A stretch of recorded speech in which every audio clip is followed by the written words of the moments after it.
Ito guys, nakita nyo, ang buong area ko halos ay hindi naman naabot sa tawag dyan sa tubig. Dahil yung tubig ay nandyan pa sa baba. May ano pa, uulan pa to ng 3 araw bago makaabot siguro dito yung tubig baha. Pero hindi naman sa ganun na safety na tong area ko mga ka-farm, dahil nandito naman yung mga daga. Umaatake sila or atake sila kapag during tag-ulan talaga. Kung umulan, pagka example or pananglitan, kapag uulan mga ka-farm, yung mga daga ay papunta doon sa tawag dyan sa ating palayan, at doon konsumo nila yung natin dyan. Ito parang shaded areas na to, tapos pangit na yan, oh tingnan nyo, atin yan ikakat yung mga dahon na yan. So magantay ka lang kung magdesisyon na kami. So ito na, yung area ay halos lubog na, yung katabi nating farm. Tingnan nyo, nakikita nyo naman yan, lubog na sila. Hanggang sa niyog ay hindi na yan amin. Yan sa baba, sa likod ng niyog ay sa kabilang na yan, farm. So hanggang dito lang sa amin. Medyo yung natira ay sa amin, pero alam nyo bang mga ka-farm, medyo para makasabi ako na safe din yung sa kanila, kasi hindi yan makakain ng daga. Pero hindi pa rin safe. Ano bang sinasabi? Ano ba tong binablog ko? Safe or unsafe?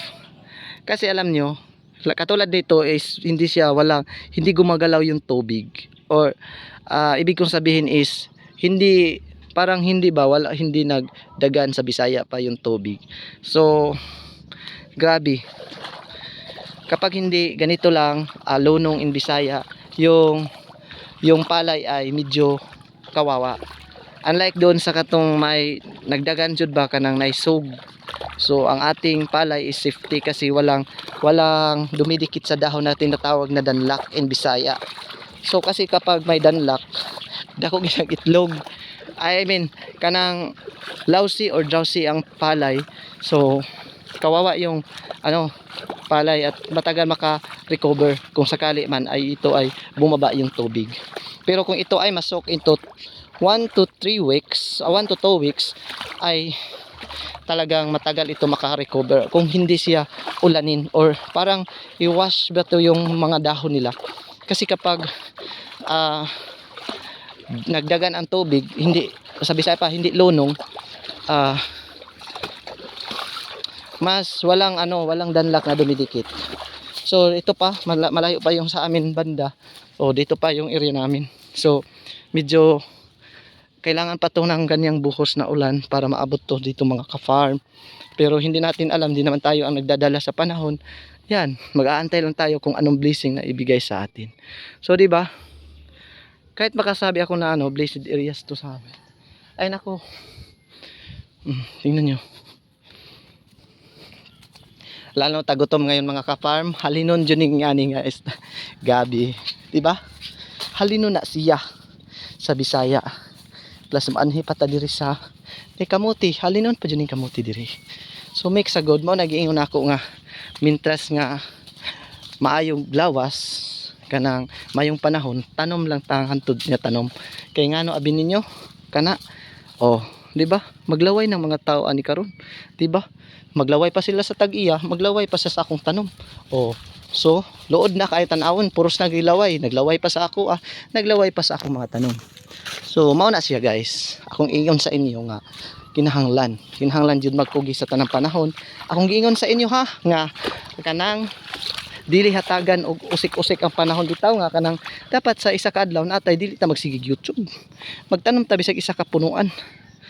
Dili ka tarungan nga kanang wa man mi yuta host, wa man mi yuta sir, wa man mi katamnan. Apply urban gardening siya ro. Bisan pag 5 by 5 meters ang inyong gibalayan or pila ra na ka square meter, siya ro ang inyong likod sa inyong gate. Magbutang mo diha ka ng mga empty containers, butangan ninyo mga mga sibuyas, mga whatsoever, basta kay mga basic need ra gud sa kusina. So di na kaayo mo magutom og magastuhan, di ba? Ana ra, paspas ko nag-istorya kay daghan pa kung nga i-exhibit. Di bitaw guys, sa grabe na ako nga trabaho. Nindot ng panahon karon pero pabilin paghihapon ng low pressure sa akong kaugalingon. Mao na nga grabe. Oh.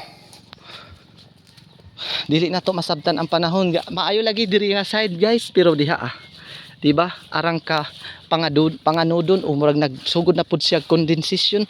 Mao na diri atadlas tas to nga. Oh.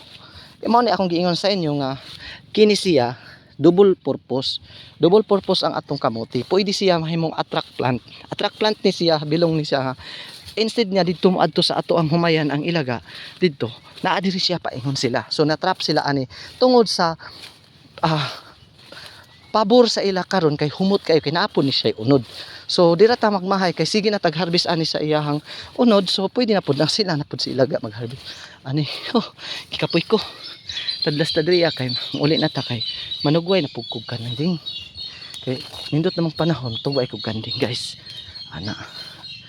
Nindot akong sounds diri mga tikling, mga karab.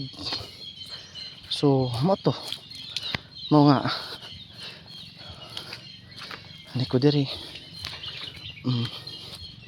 diba kayong tagnindot ng panahon pero naanasab di ay kuan, naanasab di ay ni sunod niya kanang sa ni dagum.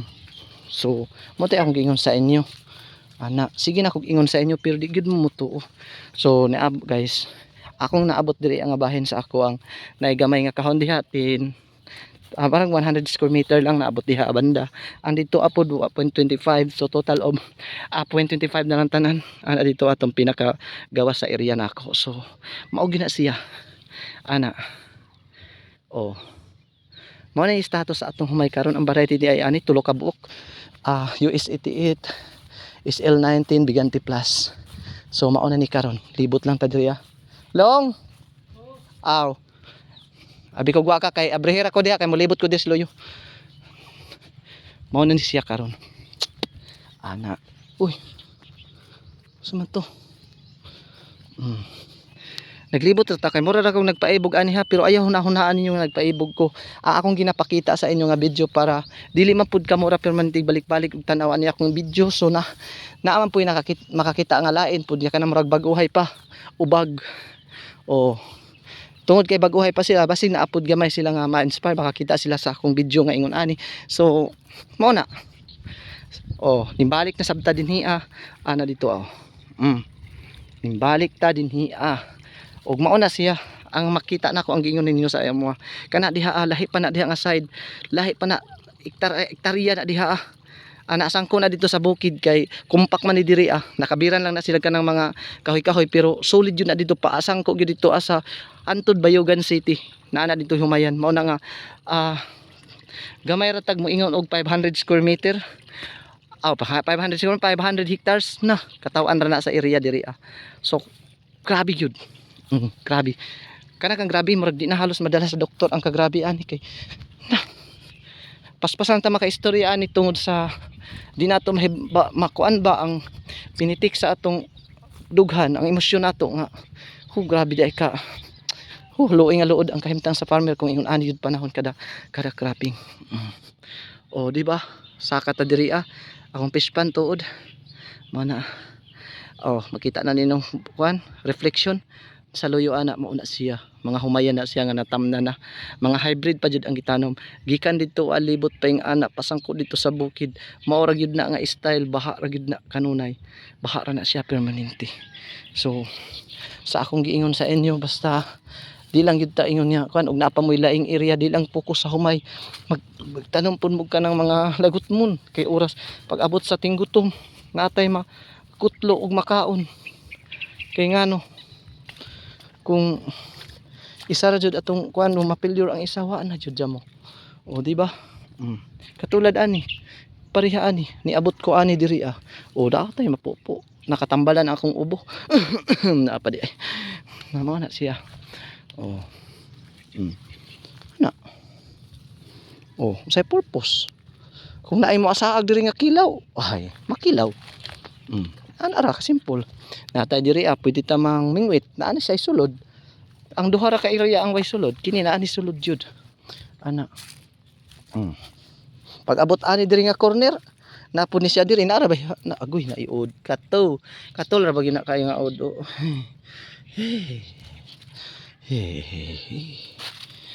Grabe na ba ni nga pagka-vlogger, paspas nga istorya di masabtan sa uban kay ngano arang mangyud kaayong kuruga pud sa kamot og palubat na ako ang cellphone. So muuli na ta diri nang di ko agi. So that's it guys. Thank you so much for watching.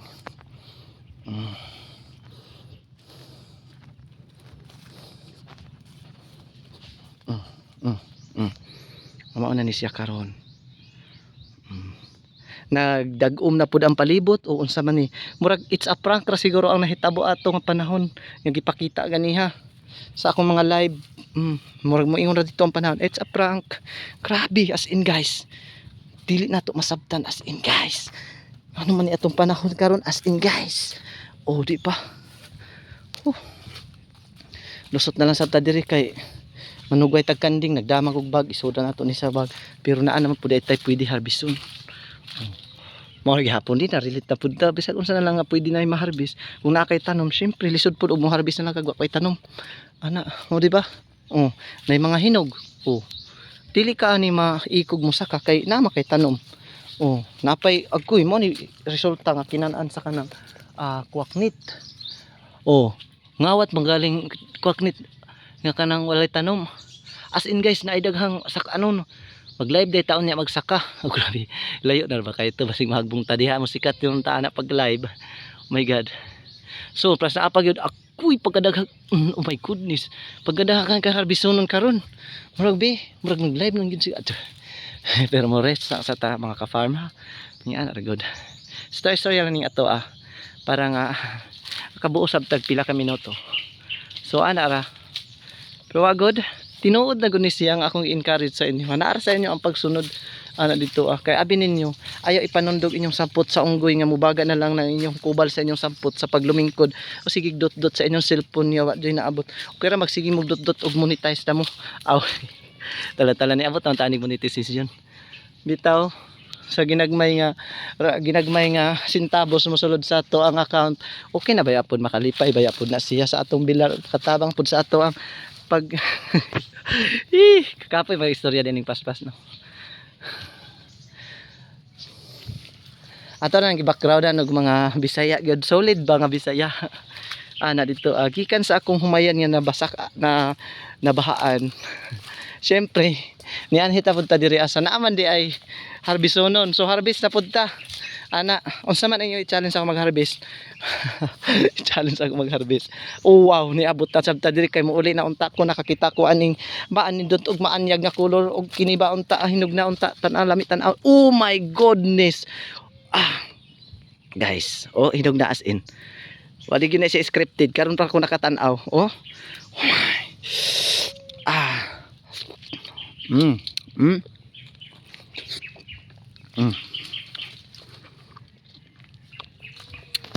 yummy. So kini na lang atong thumbnail. Thank you guys. Salamat guys sa inyo.